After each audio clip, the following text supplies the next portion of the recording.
As protests over police brutality and systemic racism continue across the country following the death of George Floyd, there have been growing calls to defund local police departments, along with debate about what that actually means. But there is anecdotal evidence that's already happening in a number of cities and states where local police departments are being forced to slash their budgets due to COVID-19.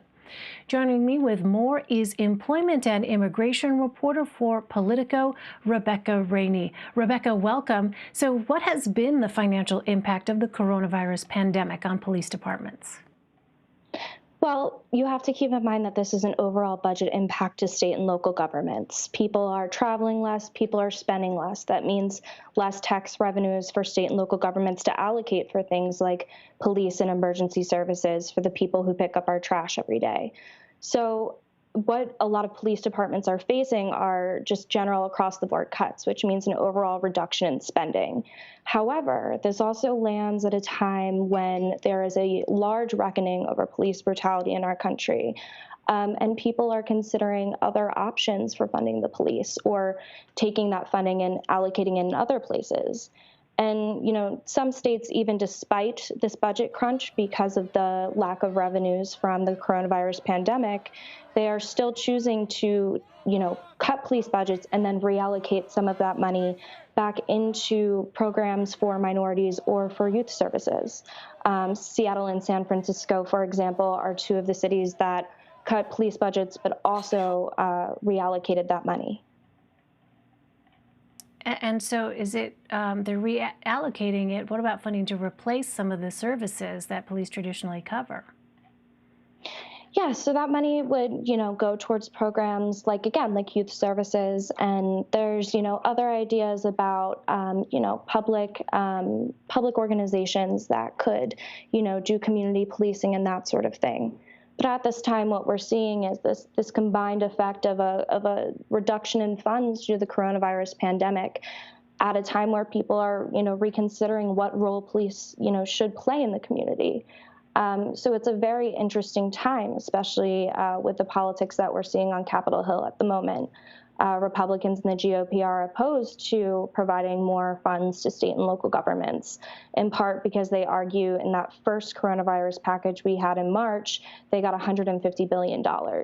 However, that money was restricted only to coronavirus-related emergencies and not these kind of budget caps that we're seeing that are causing these cuts across the board. So Democrats in this next aid package, they want $1 trillion for state and local governments, while Republicans have instead proposed $105 billion just for schools to reopen. So at this moment, it's very interesting because if Congress doesn't step in and there's this current stalemate that we're seeing over the next package, police could be seeing more across the board budget cuts in cities across America. Well, why do some supporters of the defund the police movement say these cuts are still not enough? Because part of it is that, again, some of these cuts are coming at a time because it's only due to the pandemic. It's due to this current budget shortfall.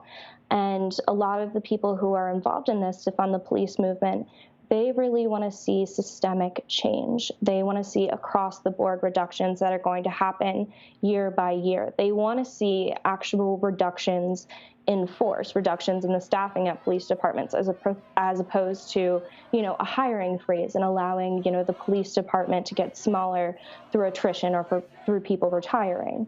And, some of the money that they are investing, back into these, youth and community service programs, some advocates say it's not enough. It's not enough to address the issues that they have right now. But at the moment, again, a lot of states are, have extremely stretched pockets at the moment. So reinvesting money at this time can be really difficult. And at the same time, there's people who study policing reform, and they suggest that, police agencies should actually be investing money if they want to retrain officers, if they want to bring in new people to change the culture that they're seeing within the police departments. A lot of that involves rehiring, it involves retraining, and it involves investment. Well, police unions and others say that any further cuts could lead to a rise in crime, which we have seen occurring in some cities in light of the pandemic. And I wonder what consequences this might have beyond policing itself. I think overall, we need to keep in mind that these cuts are definitely going to, lead to a longer response time when there's an emergency. It's going to, unions are really warning that this is going to change the state of, the normal expectations that we have in this country of being able to dial 911 and expecting, a quick response. Response times could be a lot slower, especially in rural areas that are facing larger cuts, or that it's harder for state money to trickle down to them. So what we could be seeing is a change in the status quo. It's not necessarily these cuts could lead to less spending on it depends on each state. Each state is going to decide where this money is going to go, where it's going to come from, and what services to reduce. So while it may not come in the form of reduction in force, maybe it will be less cars to patrol with, less updates to certain systems. So there could be a lot of changes, and it's going to vary by state, and it's going to be up to each state legislature to make those decisions. All right, a debate that will continue. Rebecca Rainey. Rebecca, thank you very much. Thank you so much for having me.